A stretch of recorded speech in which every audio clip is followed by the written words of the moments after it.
that is shared every month. Commissioners of finance come to Lagos in those days, now Abuja. We sit down, we present this amount of money we've made. We did a formula. States take their own. I used to present the head of state in that exercise. If you remember, during Buhari's time, every month, the DRB would be on the radio, telling the world how much we have, the country, how much money we've made and how we are spending it. Now they have mystified the management of the petroleum industry. They have made it a cult of thieves. But Prof, was there any initiative at that time to encourage private investment in the petroleum sector? When you use the word encouragement, it makes you laugh. The question should be, is there any private refinery proposal that came and government said no? The door is open. To build refinery is a very expensive thing. Didn't they approve about 14 or so refineries in the country? They built one. Nobody stops anybody from building private refineries. Nobody. But it's because, in fact, I told my friend Abdioli in those days, I said, Monsieur, you alone cannot build refinery. If you want to build refinery, you must get partners. Very expensive business. So Nigerians don't go. But another reason is that it's so cheap to make illegal petroleum money. Get contract to lift petroleum. You make millions, one lift. They make petroleum management so cheap. It's outside the Babangida, and I give you an example. How many people know the conditions to qualify you to lift Nigerian crude oil? One, you must have, we don't sell petroleum. We don't sell crude to individuals. We sell crude to what we call end users. End users means that you must have your own refinery. You're not going to get our crude to Rotterdam, the spot market. You must have refinery. Your company must have refinery to lift Nigerian crude oil. These are not conditions made by Buhari. There are conditions that have been there with the prostituted. He operated when he was oil minister. I did it. To lift Nigerian crude oil, qualify to, you must have refinery on your own. If you don't have refinery, there must show long-term contract with the refinery, at least 10 years. And when you take our oil, you are taking it to refinery. You must have a staff strength of about 20 or 30. You must not sell oil to South Africa in those days. And you must deposit with us 3 consecutive years audited report of your company, so we can investigate how good you are. All these rules were broken. Now you can buy crude oil, lift crude oil as if you are going to market to buy palm oil or ground oil. Okay. Then we have no dedicated account. All our money goes to federation account for the country. Babangida brought what you call dedicated account. I asked him, dedicated to who? Dedicated to Babangida or dedicated to Nigeria? All right, Prof, we'll take a break, but we'll be back and continue on this matters because... Welcome back. We're continuing our focus on the oil sector probes, several of them. And Professor Sam David West is here with us. He's a former Minister of Petroleum Resources. And you were talking about why people were not building refineries. In today's dailies, the president is quoted to have said, yes, they are not building it because we're not letting market forces determine that sector to control what happens there. And it's because of the policy of subsidy. It's not true. Subsidy has nothing to do with not building private refineries. In fact, there's no subsidy. I use the word subsidy because there's no subsidy. The present argument is illogical. The president says today, subsidy must stop because if you encourage private refineries, it's illogical. In fact, subsidy removal, you can only remove if it existed. Federal government must build more refineries. If you build more refineries, you not import fuel, and price will come down. Now, if you build, allow people to build private refineries, these private refineries will compete with federal government-owned refineries. So the president's logic is illogical. And to solve this problem,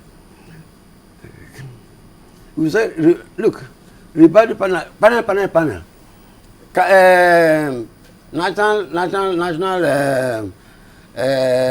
National Refineries Task Force, headed by a great friend of mine, one same cabinet, great man, a nice man, Carlo Ndekakalo, very brilliant man. I wrote, as usual, that you have no business hiding that. You are Minister of Finance. when Babangida changed you to Minister of Economic Development, he came to me and said, look, I'm a finance man, I don't know anything about economic development. If you don't know anything about economic development, what do you know about refinery? They are using your name to get... Kalu's report, as the excerpt I wrote, has not said anything new.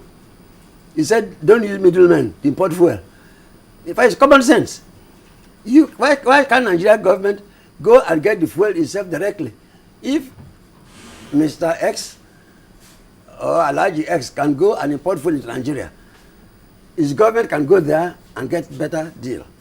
We swap. We take our that's the thing we do with America. Nigerian oil is one of the best in the world, low sulfur.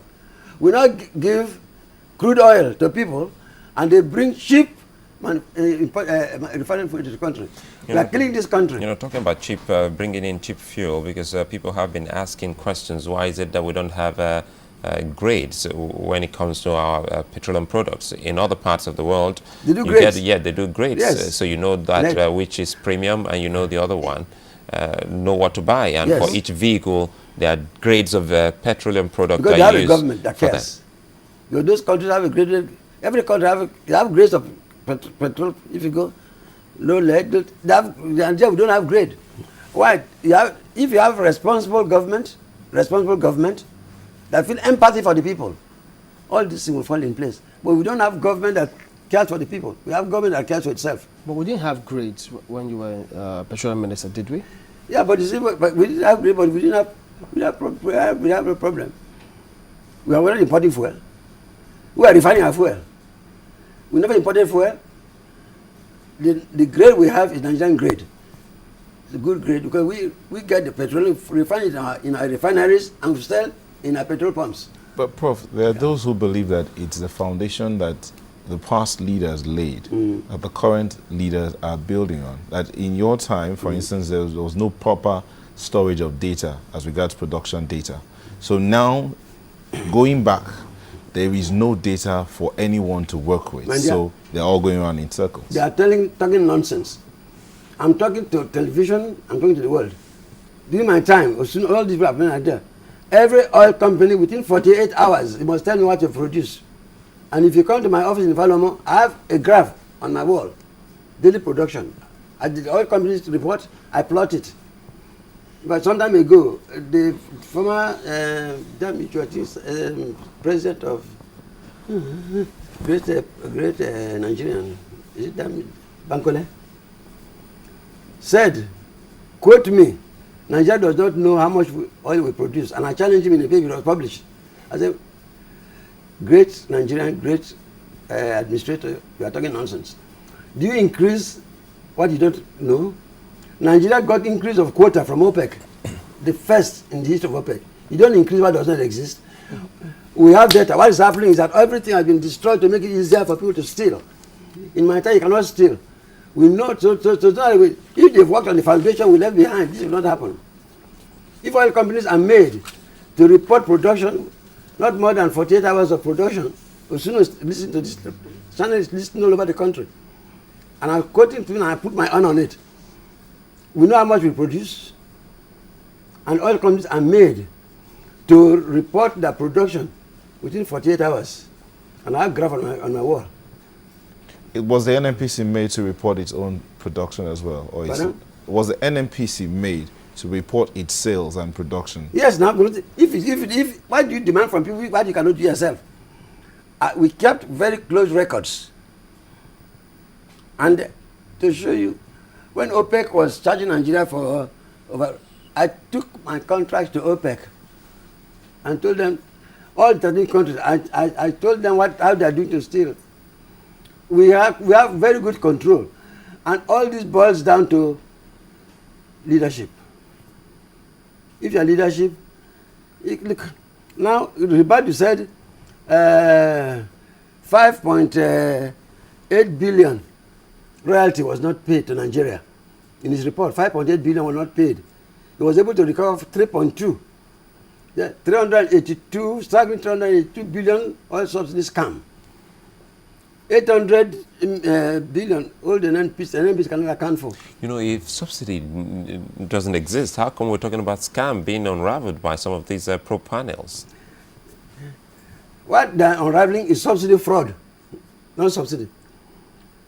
People import, look at the report, I even report before, look at the allowance report, Farouk. I was to appear before Farouk panel, when Jonathan told them not to invite me. And I wrote against it, I published it. Is that possible? How can the executive arm tell the legislative arm not to invite you? Yes. Supposed to be independent. Yes.